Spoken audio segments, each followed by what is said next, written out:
Good afternoon to our viewers here in Guyana as well as abroad. My name is Savannah Barnwell. I'm an attorney at law duly admitted to practice here in Guyana, and I'm a senior associate at the firm of Hughes, Fields, and Stobie. Welcome to you all. The purpose of this press conference here today is to give you an update on the developments into the murders of Joel and Isaiah Henry. With me today is Mr. Nigel Hughes, senior partner at the firm of Hughes, Fields, and Stobie. Patricia Henry, the mother of Isaiah Henry. Gladson Henry, the father of Isaiah Henry. Gail Johnson, who is the mother of Joel Henry. And Colwyn Henry, the brother of Joel Henry. We'll begin this afternoon's proceedings by going into a short PowerPoint to give you a chronology of the events into the murders of Joel and Isaiah Henry. This will be done by CA Nigel Hughes.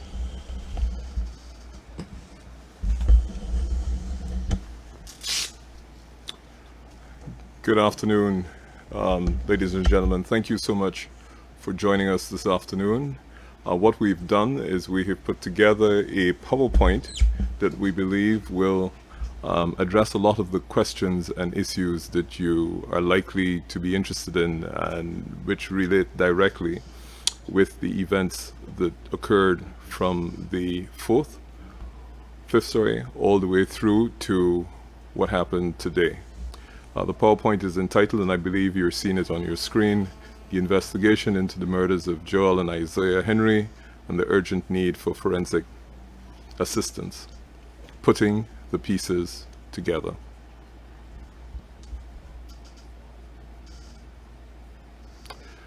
This is a warning for those of you who would prefer not to see some of the disturbing and gruesome images that we will give you a heads up, but this is an alert that there are some images that you may find very disturbing, and of course, given the nature of what has happened, some of them are particularly gruesome.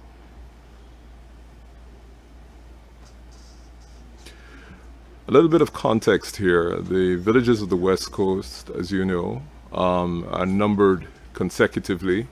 They literally start at Rosignol, which is ostensibly number 1, and they come down in consecutive order, 2, 3, 4, etc., all the way down to number 40. So heading from east near the bridge, Rosignol, or where the old Stellan used to be, coming all the way west, they're numbered consecutively, and in between those villages, of course, they are villages that actually have names. So Kingley, various other villages that are there, Hope Town, Bel Air,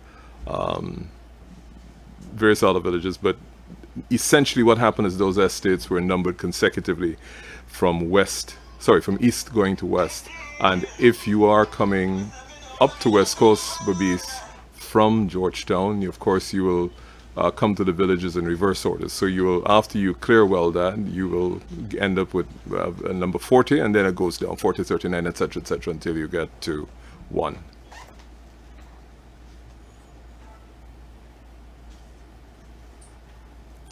Now, the back dam. We've been hearing a lot about the back dam, and depending on whether you are from Georgetown or whether you come from the country, it may mean different things. The back dam typically, for a lot of people, means they have this image that it's a lonely, desolate place where, occasionally you may find, the odd rice farmer or the odd combine. Well, it's quite the contrary to that.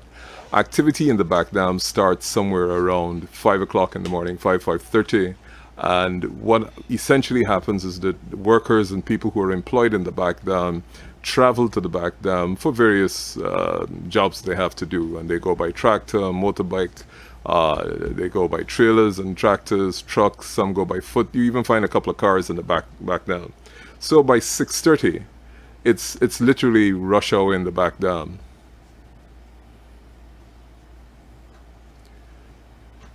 This gives you a sense of the space and opening. Now, these fields that you're seeing here are rice fields that have been recently harvested, and those are some of the relatives of Harish Singh, who had taken me to see where he had been murdered. But that gives you a sense. And of course, this live, well, not live, that bit of video footage shows you the expanse of the rice fields after they've been harvested. And here we have it. This is rush hour traffic in the back dam, and that's 6:30 a couple of Saturdays ago when I went up with Colwyn and Mr. Henry. This is what was happening in the back dam. As you can see, by 6:30 in the morning, they had already harvested a lot of watermelons. So there are quite a few people who are in the back dam any given day as early as 6:30. This is a typical rice field after the rice has been harvested in the back dam. There you can see in the distance you would have forested areas, and of course you have the open rice fields in some locations. Now Joel and Isaiah lived at number 5 village, and they left at 5 a.m. It's number 3 or number 5? Number 3 village, sorry. And they left at 5 a.m. to head to the back dam to pick coconuts on the 5th of September, which was a Saturday. When they left, they had a bicycle, a cutlass, and a coconut peeler. A coconut peeler is literally an iron pole that you insert in the ground, and they use that to peel the coconuts. At the time, Joel was wearing a pair of black and white TN boots, and he had very short, well, not very short, he had the sort of 3/4 cut-up denim trousers. You'll see that in a subsequent image, and Isaiah had on a pair of slippers. These facts will become of some relevance as we go on. There's Joel. The denim trousers that you see him with in this image are the exact and identical denim trousers that he had on that Saturday. The reason why this is important is because when they found the body of Joel, he did not have on these trousers. It wasn't a case where he didn't have on any trousers at all. He had on somebody else's trousers, and that is particularly important because not only the obvious thing like the size of the trousers, more importantly, trapped in those trousers perhaps are molecules of sweat and other evidence which would be of some scientific and perhaps DNA importance. Needless to say, the Guyana Police Force did not submit the trousers that they found him in, which were not his trousers, for testing. But this is how Joel, these are certainly the trousers he had on the day that he left home.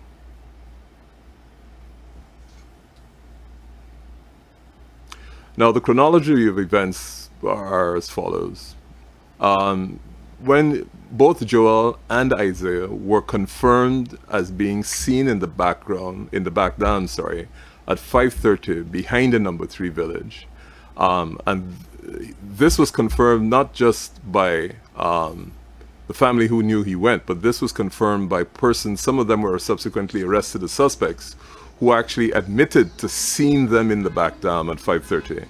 And that is the last time, as far as our investigations go, that both of those young men were seen in the back dam. Neither of them returned home. Somewhere around 3-4 in the afternoon, after they had not returned, a search party was launched. The search continued without success, going all the way through to Saturday evening. Isaiah's mother came home at about 10-11 that evening, and a lot of the search party came home at that time. The search party on the Sunday morning, when the search resumed, found a bag of coconuts and a hole where the coconut peeler had been planted. This was close to some coconut trees and a rice field. Not too far away from them, maybe, 10 yards or thereabouts, they found one side of a slipper that was worn by Isaiah in the rice field.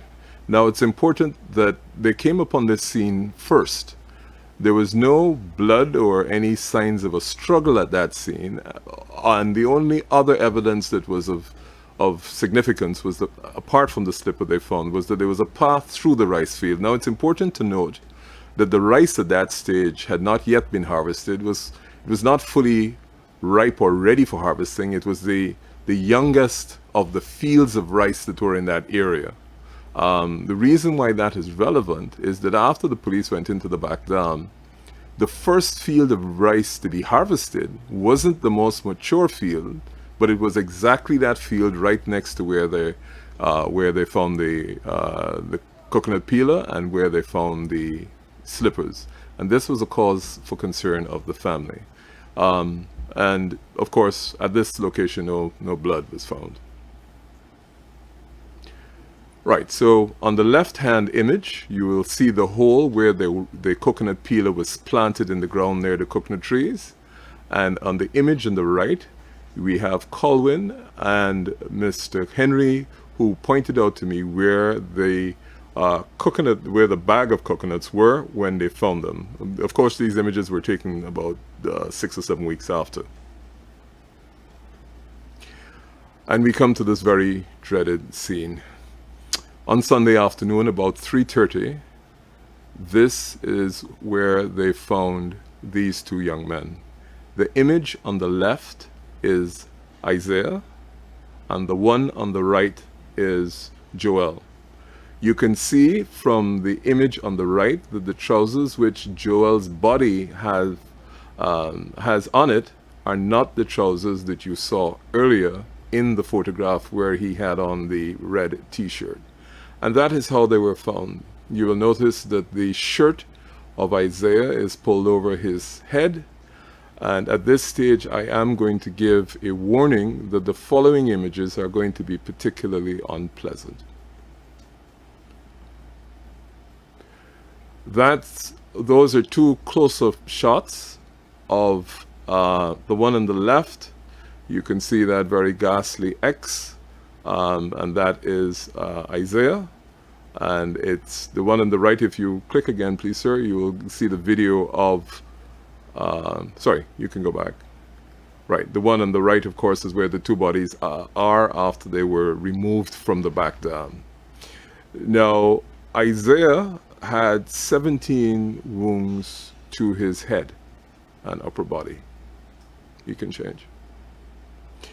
Now, this is the location where they found the bodies. Those trees ahead of us in the background are the trees. There's actually a drain between that mound or dam that is there and those trees that you have to walk through before you get to the other side, and that is where the bodies were located and found. As you noted from the earlier slide, they were 600 feet apart, so the two bodies were not placed or dumped in the same location.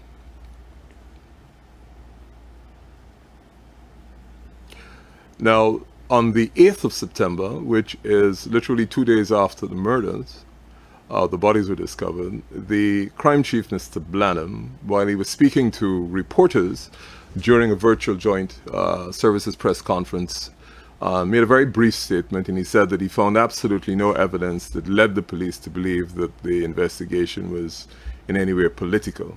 And of course, this extract was taken from iNews. And on the same day, the forensic laboratory, the senior superintendent Blanham again said, we've recovered some evidence from the crime scene and we're in the process of packaging them, and we will submit those to the Guyana Forensic Laboratory at the earliest opportunity. I think it is perhaps important to note at this stage that the capacity of the Guyana Forensic Laboratory insofar as DNA and other related testing is concerned is particularly limited, and that is the reason why they had to send these DNA samples overseas for further testing or for testing. Now we come to the postmortem, which was on the 9th. Very, very interesting. At the postmortem, both of Joel's hands had defensive wounds. These, of course, are the palm of his hand, of course, and his fingers. None of these defensive wounds, however, were found on Isaiah. So these images were taken during the course of the postmortem.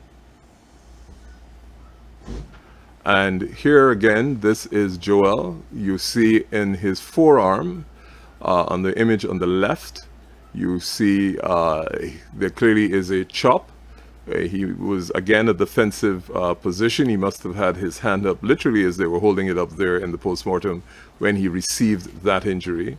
And on the right hand side, that's his left hand, where you see injuries that are across his upper forearm. And these images, of course, were taken during the course of the postmortem. Comparatively now, on Isaiah's body, there were absolutely no defensive wounds on either of his hands.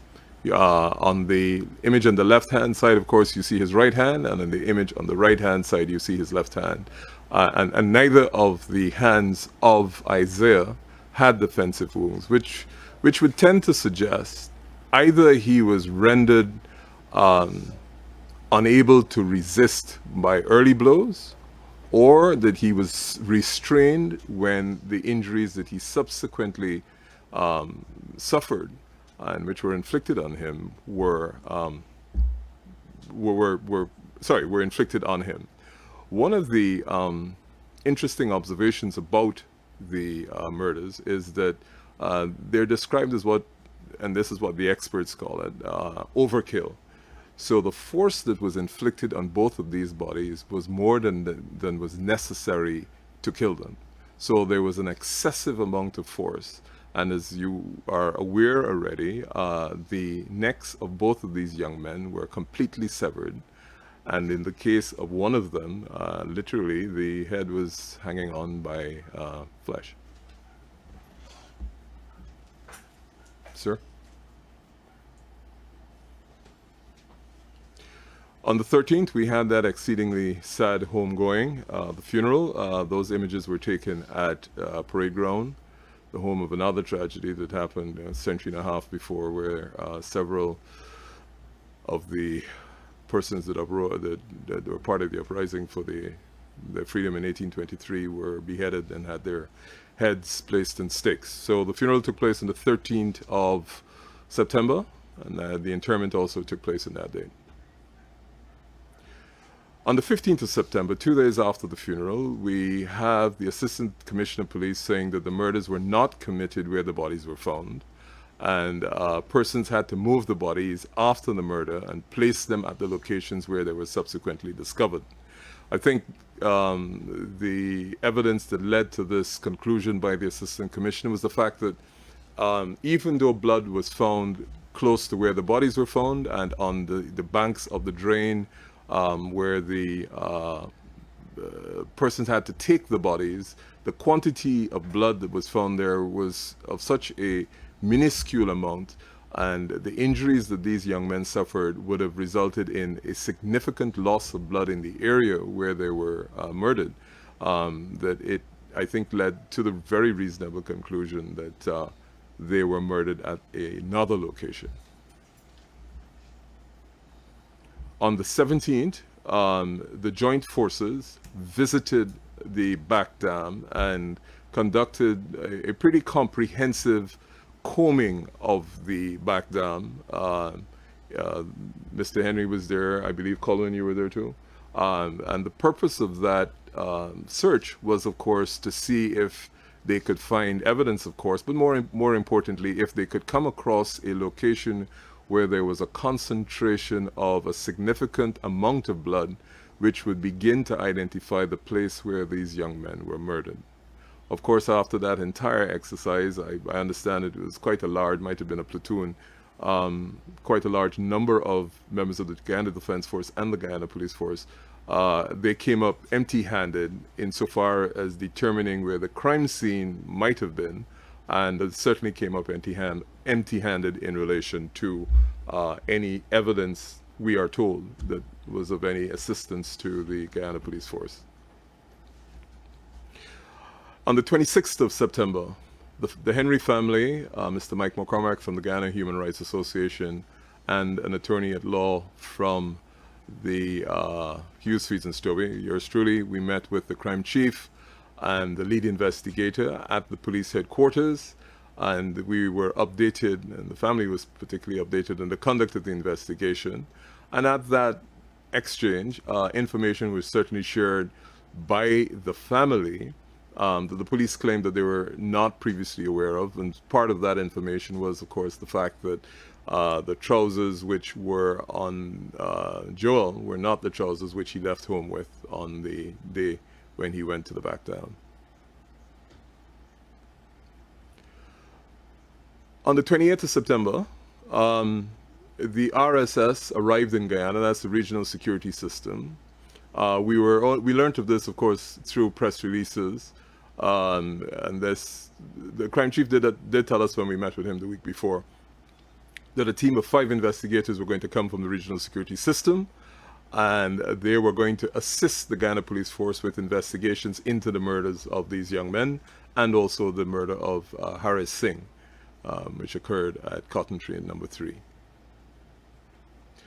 And then on the 27th, a month later, the 27th of October, we have a statement from His Excellency the President, in which he's quoted as saying, "What I've been told is that the RSS did some work and they recommended some additional work to be done, but in total they were satisfied with the work that the local police have been doing." And it's important that on the 27th of October, which is maybe a week or so ago, a little over a week, the President indicated that the RSS were happy with the work the police were doing. I'm assuming that they must have gone a considerable way to identifying the persons who were involved in this pretty ghastly act. And then Friday the 30th, last week Friday, Mr. Henry received a call from one of the investigators, and they were informed as follows. The DNA that was recovered from a cigarette butt that was found at one of the locations did not match any of the suspects which the police had arrested.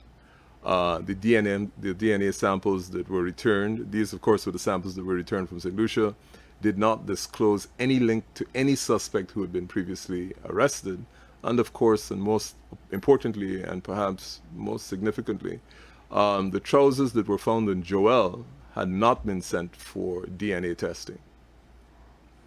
The 2nd of November, which was yesterday, we announced by way of press release that the Henry family would be hosting the press conference today, which you are observing at the moment, and we provided the details of the press conference. The reason why this is important will become obvious in the next slide.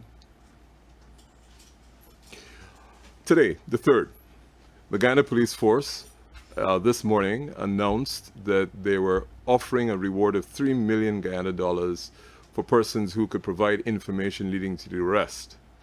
In the view of the family and my personal view, this was an admission of failure by the Guyana Police Force, that they were unable to solve this crime. And clearly, after some 8 to 9 weeks of investigation, were in no better position than they were at the commencement of the investigation on the Sunday. And so they were now resorting to offering money for information. I think it is useful to note that the experience has been that when rewards are offered for information that lead into crimes that have been committed, there are a lot of people who do not possess tangible, reliable information, but who perhaps are more interested in securing the reward, that come forward with information that is less than reliable, and perhaps in some cases created. So it would now appear that the Guyana Police Force have effectively admitted that they have no tangible, useful information. They are not in a position to even limit the scope of potential suspects, and therefore we are at a stage now where we are hoping that the incentive of 15,000 US dollars or 3 million Guyana dollars would be sufficient to attract someone to come forward with useful information. Now, the EAAF, this is a specialist forensic team that is one of the primary leading forensic experts in the world insofar as autopsies are concerned. Were contacted by Mr. Mike McCormack from the Guyana Human Rights Association after we met with the Commissioner of Police and the family, we agreed that we indicated to them that we had actually identified one of the foremost teams that was willing to come to Guyana, and that we had already embarked on discussions with them with a view to them coming to investigate.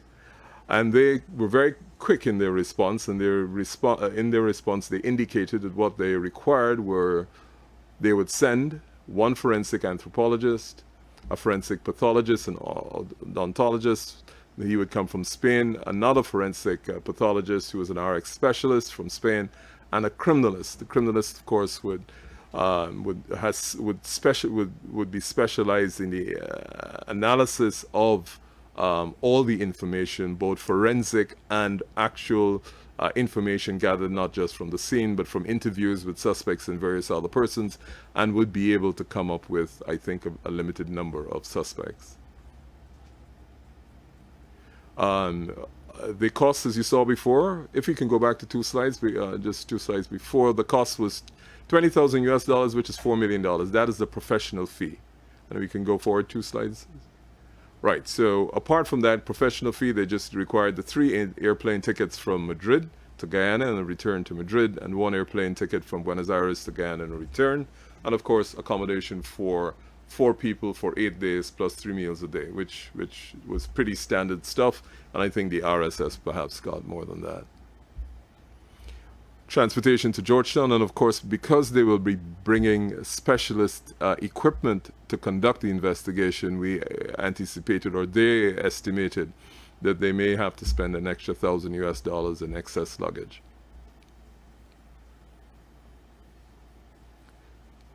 Next slide. Sorry, I'm not sure what happened there. Are we still live? I'm not seeing the our apologies about this interruption. Here at the press conference, we're not seeing the slides, so I can't, unfortunately, go through the technician is indicating that it should be up in a minute.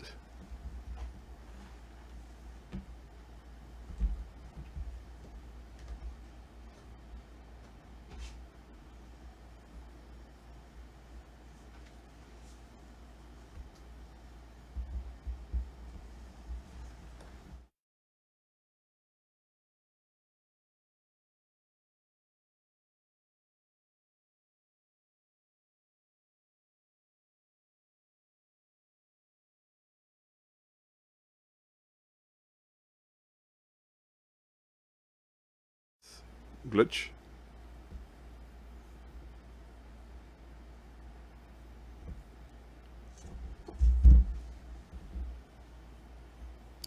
Are you seeing us live?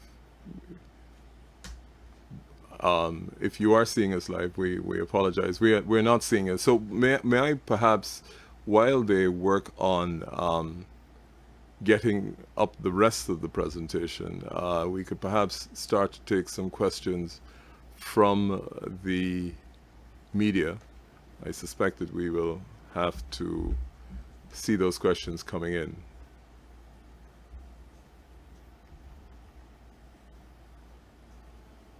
Yeah, but we're not actually seeing them here. So perhaps if we hear them, we can probably respond. I'll hand back to the moderator.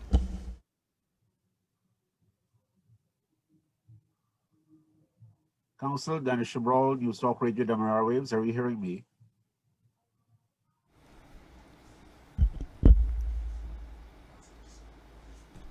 Can you hear me? Can you hear me, Council?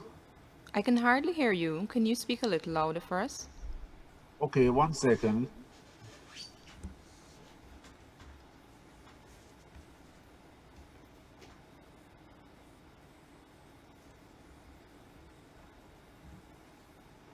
Council, how do you know that the pants were not submitted for DNA testing? How do I know that the trousers were not submitted?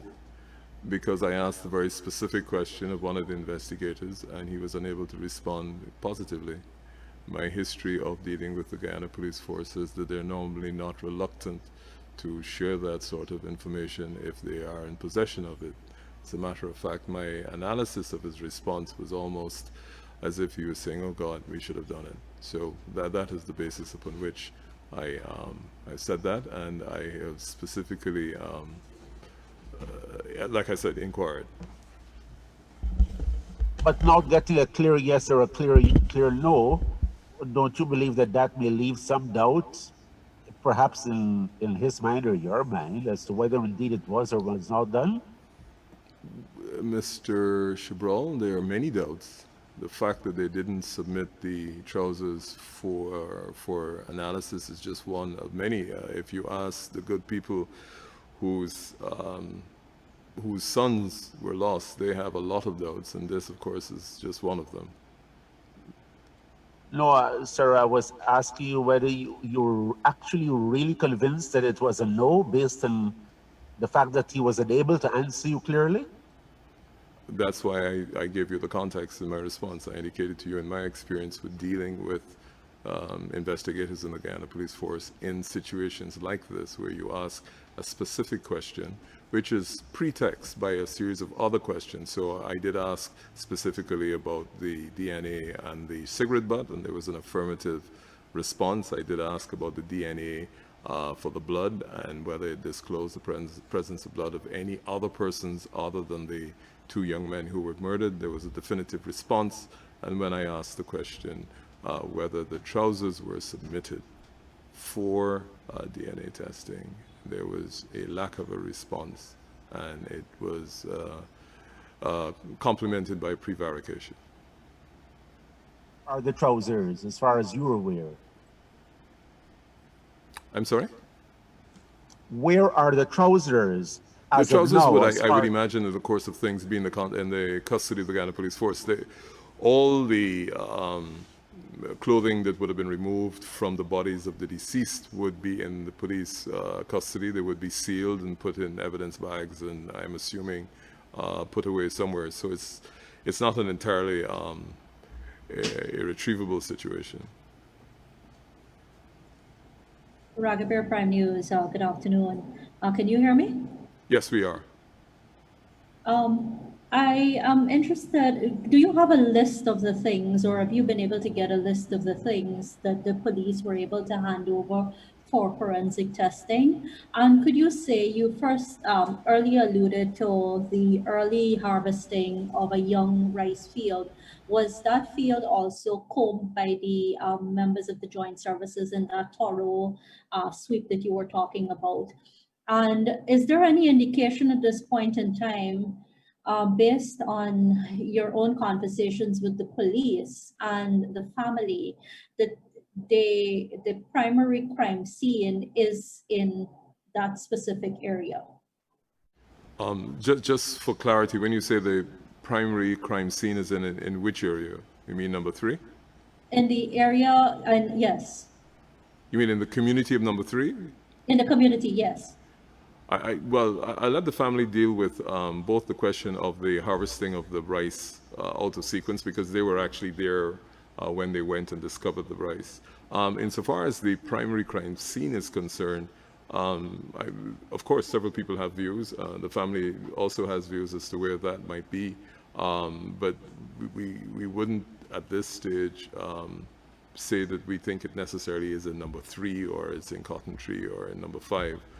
Simply because nobody has indicated whether they have found a vehicle in which there is an awful lot of blood or evidence of the blood was there at some stage. No doubt it would have been removed.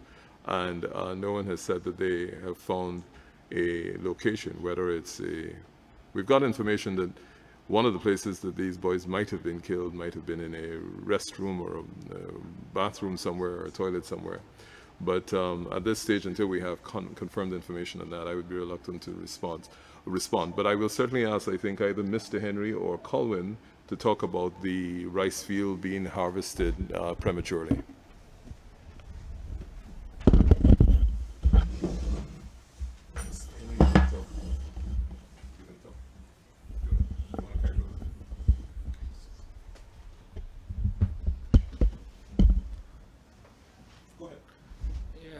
when we Let's move it a little closer to. Yeah, that's right. yeah, the day when we got down there, Speak up a little bit. well, rice is a thing. It when you're signing paddy, you're signing alphabetical order like A, B, C. And the day when we got down, what we observed is that the rice was very young, and there was a forest rice that they caught, and they in that particular part had a little scuffle, like like a big part was busway, like if somebody had a little fighting or something in the area, and one of Isaiah's slippers was found in that same area.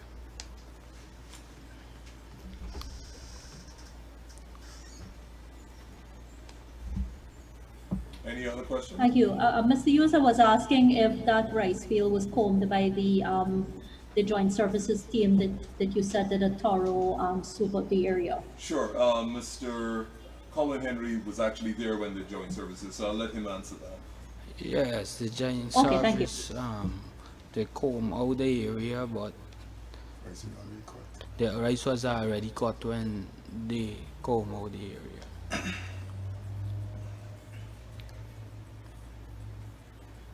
Mr. Yusuf, I may just have one final question. Sure. What do you make of the police's offer of a reward? Is it that they've run out of leads? Is there some sort of block in some of the leads that they're following? What do you make of it generally? I think the fact that first of all, the timing of the offer of the award was after the Henry family decided that they'd hold a press conference. So this, I don't think is entirely an unprompted event.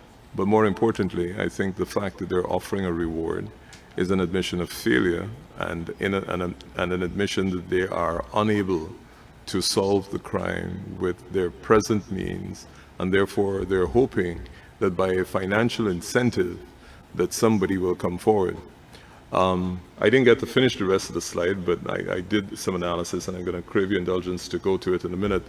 But it is clear that to be able to subdue two young teenage boys who were in the physical condition of Joel and Isaiah, you would require more than one person. I don't imagine it being one person who would have done this. So I think it definitely had to be, my personal estimation would have to be 2 or 3. And the lack of any defensive wounds on the hands of Isaiah is of particular importance. What I was going to say, well, first of all, does that address the questions you're asking? Yes, it does, but continue. Any additional questions?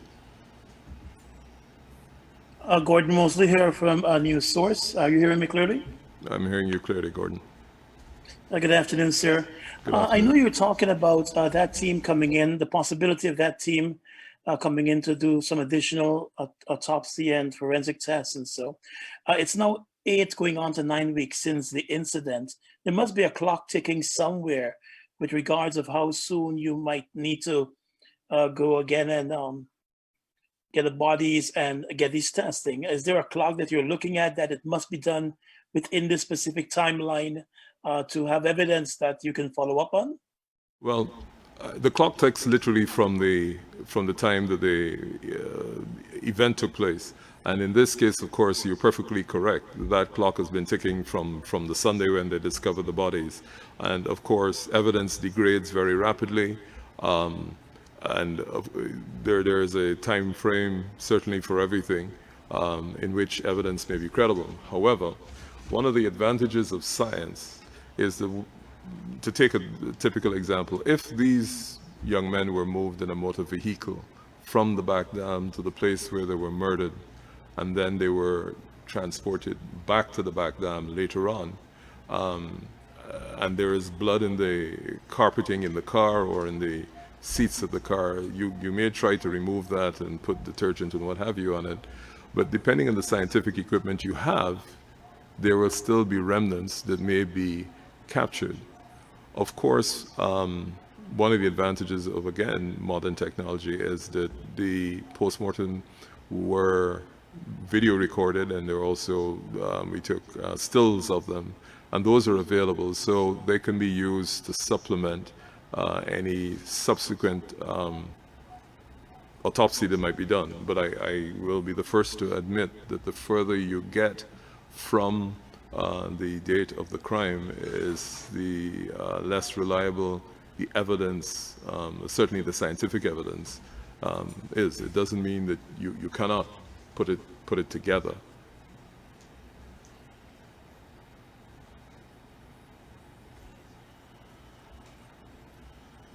And just to add a postscript to that, if the Argentinians say to us at some stage that if we were to come at this time, we will be of little value, then of course we'd have to rely on that.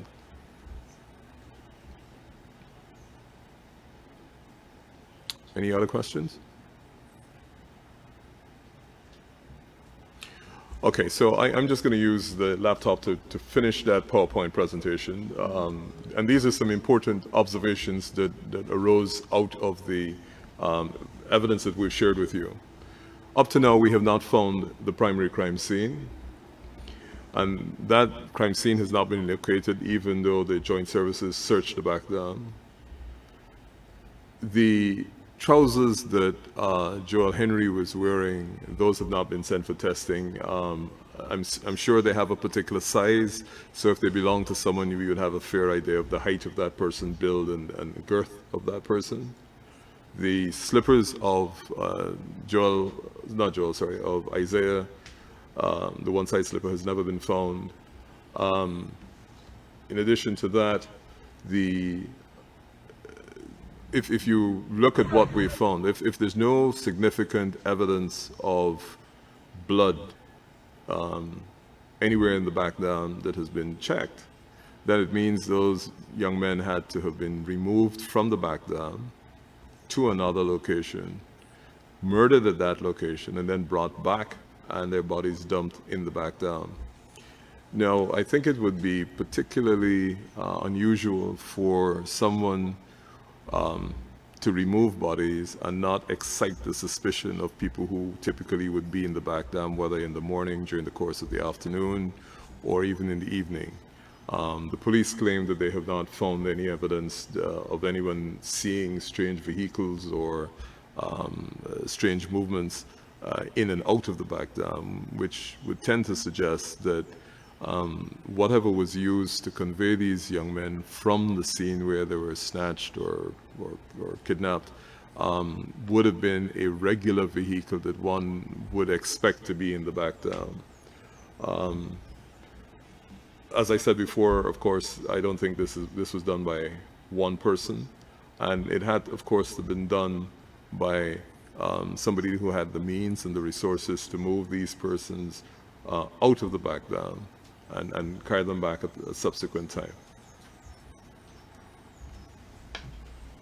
I don't know if there are any additional questions. There is one comparison I'd like to make. The police have offered $3 million, which is $15,000 US, in the hope that somebody will come forward with information to get professional, the best in the world, or one of the best in the world here for the professional fee of $20,000 US, which is $4 million, plus travel on board, which probably add another $10,000, $15,000 to it, which is $7 million.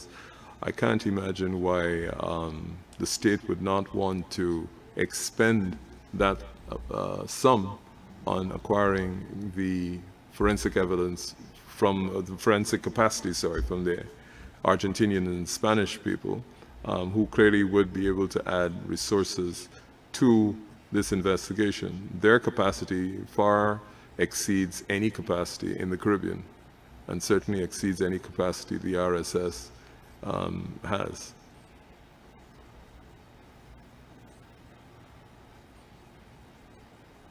Are there any final questions? We will be sharing the PowerPoint presentation, which unfortunately prematurely ended because of a technical glitch. We will be sharing that with the press, and that will also be posted. to various websites.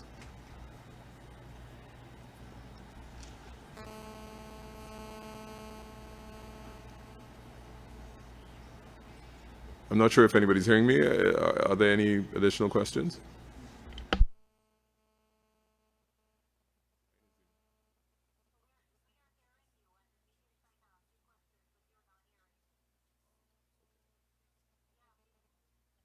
Sorry, I just heard that the media is hearing us, but we are not hearing them, and they have questions to be asked. Thank you so much for that notification. Technical people, can you sort that out, please? Can you bear with us for a minute, please?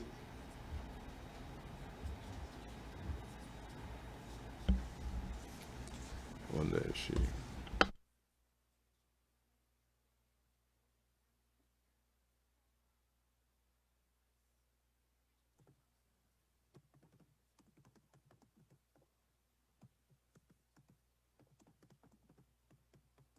I understand we're on. Do you have any questions? Hello, Councillor. Are you hearing me? I'm hearing you now, Dennis. Yes, sure. Yes, I'm asked, what has the police force or the government of Guyana said about the possible arrival of the Argentine team? Have they said yes or no clearly at this point in time? Well, I can only share, and I'll certainly let Mr. Henry share with you our experience. When we met with the crime chief and the lead investigator, they welcomed the Argentinian team. They said they were fully in support of it. We wrote, our firm wrote on behalf of the family of the Henrys to the Minister of Home Affairs. We sent him the budget and asked him if he could facilitate. I know the Guyana Human Rights has written twice. None of us has received any response from the Minister of Home Affairs. And we can only go on the utterances of the President. And I will let Mr. Henry say what the President said to him in relation to the Argentinians, because they specifically asked him about that. What did the President say? Remember certain things. Yeah.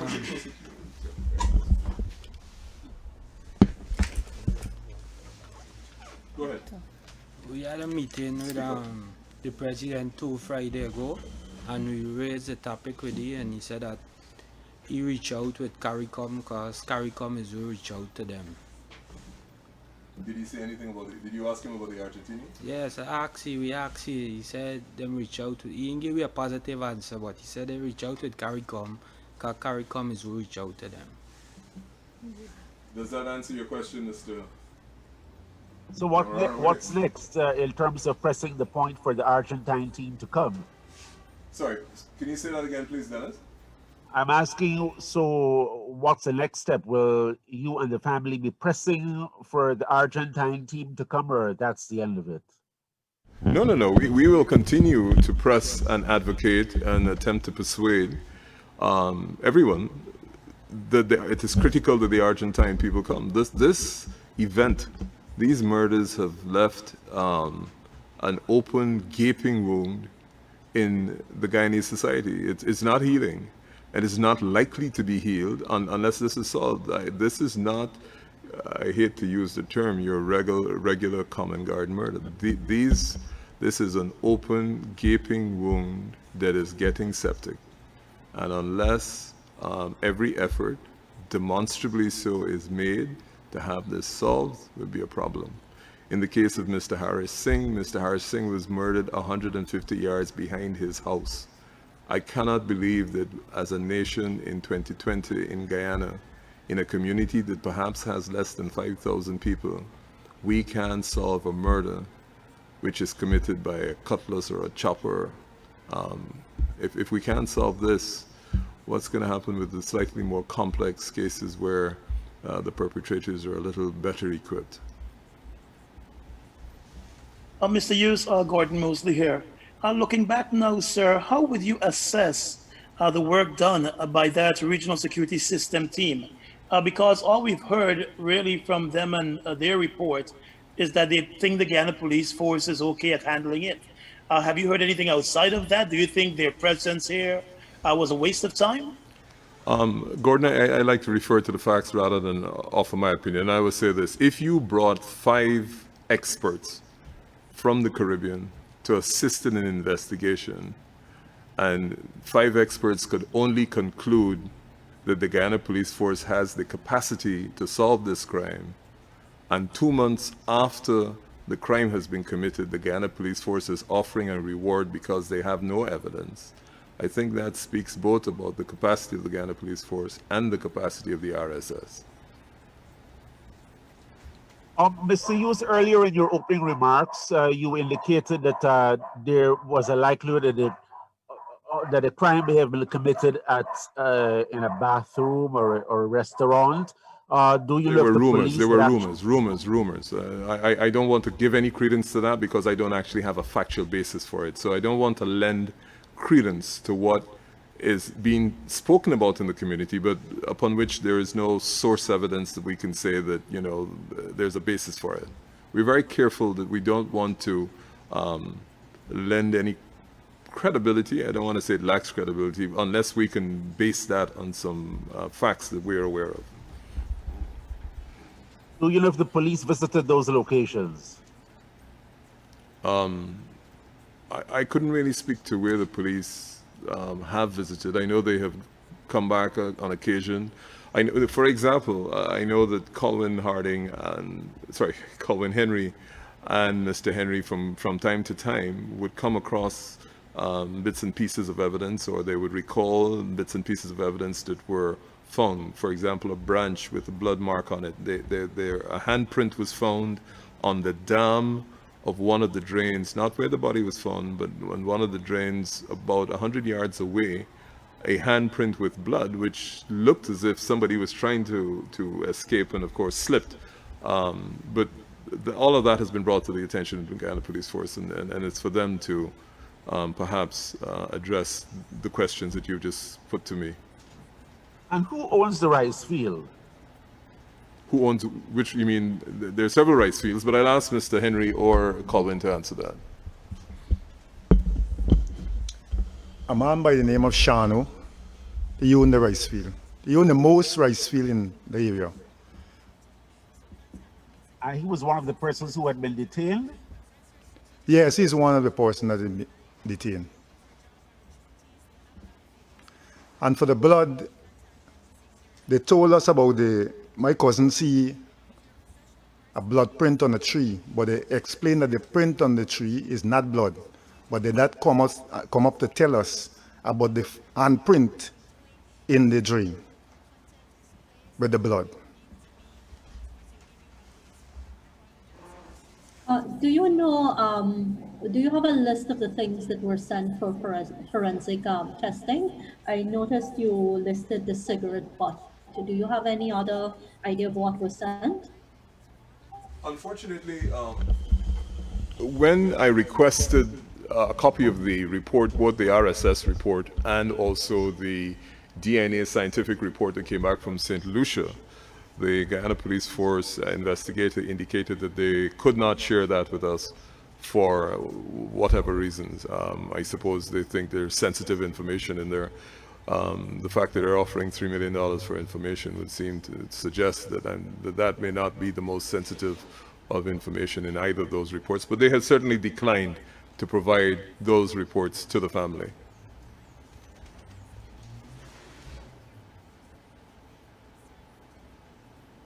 Is there any discussion now with the family, Mr. Hughes, about a possible civil suit against the state?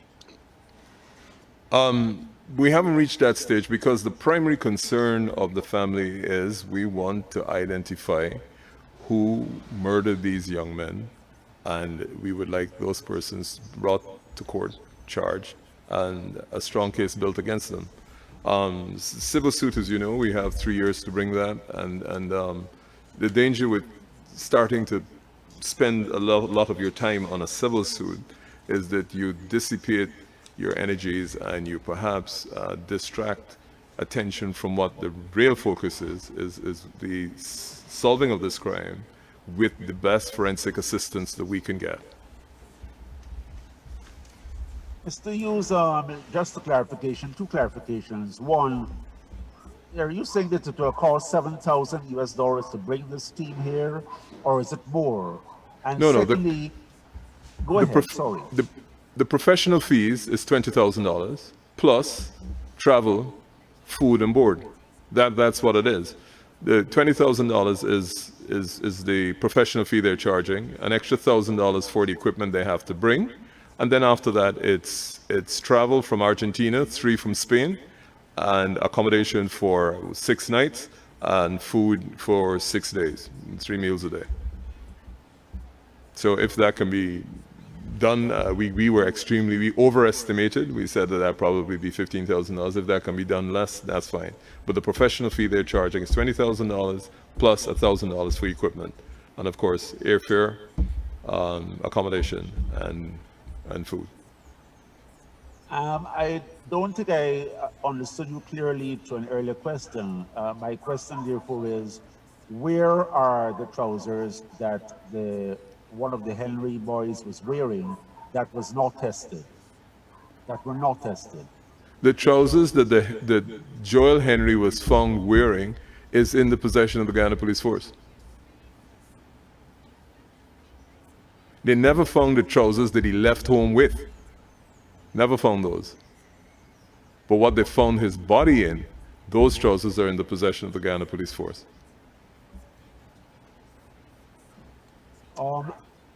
I have a question for the parents. Sure.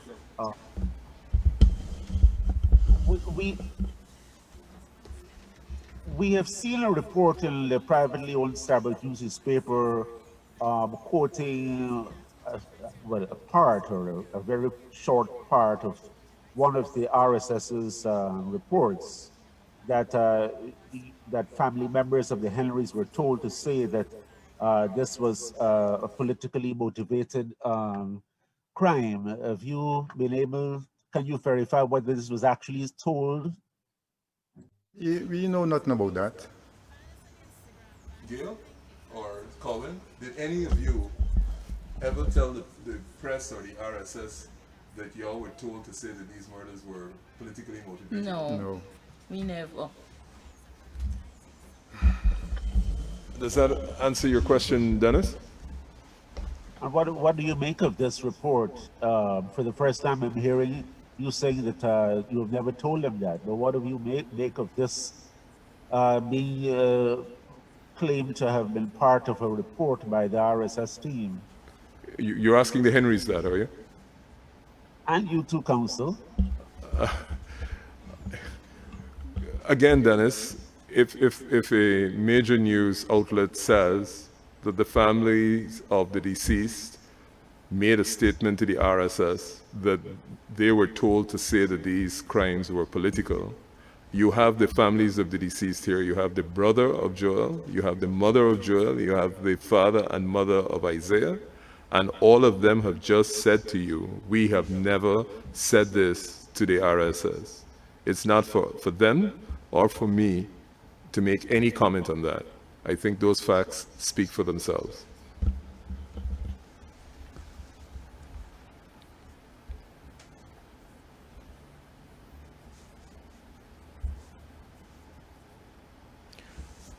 There appears to be silence. If there are there any further questions? If they're not, I just wanted to take the opportunity to thank the Red Thread organization who have offered to provide free counseling to the families in this very difficult time. I also want to be able to thank all the members of the media, both here in Guyana and internationally, for spending the last hour with us here and for joining us in this press conference. And we urge you to support our efforts to secure the assistance of the best available forensic experts, wherever they may come from, in the investigation of these ghastly murders so that the persons responsible can be brought to justice. We thank you and good afternoon.